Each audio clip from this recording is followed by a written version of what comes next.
LDF സ്ഥാനാർത്ഥി പ്രഖ്യാപനത്തിന് പിന്നാലെ നോമിനേഷൻ നൽകി വിവിധ വാർഡുകളിലെ CPM സ്ഥാനാർത്ഥികൾ. ഇന്ന് രാവിലെ മുതൽ വടകര മുനിസിപ്പാലിറ്റി ഓഫീസിൽ എത്തിയാണ് സ്ഥാനാർത്ഥികൾ നോമിനേഷൻ നൽകിയത്. മുനിസിപ്പൽ ചെയർപേഴ്സൺ KP ബിന്ദു, മറ്റ് CPM നേതാക്കളായ C Bhaskaran master, TP Gopalan master എന്നിവരുടെ സാന്നിധ്യത്തിൽ ഏരിയ കമ്മിറ്റി അംഗം കൂടിയായ PK ശശി പത്രിക നൽകി.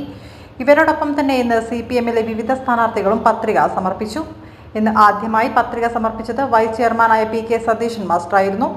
വാർഡ് 1 മുതൽ 24 വരെ V സന്തോഷ് കുമാർ ഭരണാധികാരിയും വാർഡ് 25 മുതൽ 48 വരെ ഡോക്ടർ ഷീബ PT ഭരണാധികാരിക്ക് മുമ്പാണ് പത്രികകൾ സമർപ്പിച്ചത്.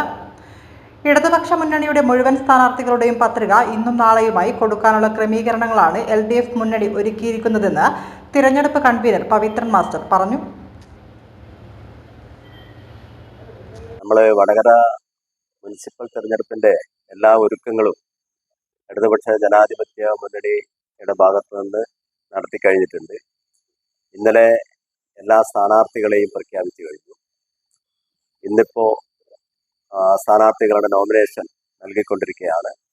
എല്ലാ സ്ഥാനാർത്ഥികളുടെയും നോമിനേഷൻ നാളെ കൊണ്ട് പൂർത്തിയാക്കാനാണ് മുന്നണി തീരുമാനിച്ചിട്ടുള്ളത്. വാർഡുകളിൽ അതിനാവശ്യമായ ഒരുക്കങ്ങൾ നടന്നിട്ടുണ്ട്. സ്ഥാനാർത്ഥികൾ നോമിനേഷൻ കൊടുത്ത് താഴെ വാർഡുകളിൽ ആവശ്യമായ പ്രവർത്തനങ്ങൾക്ക് വേണ്ടി നീങ്ങുകയാണ്. എല്ലാ വാർഡുകളിലും വലിയ രൂപത്തിലുള്ള ഇടപെടൽ നടത്തിക്കൊണ്ടിരിക്കുന്നുണ്ട്.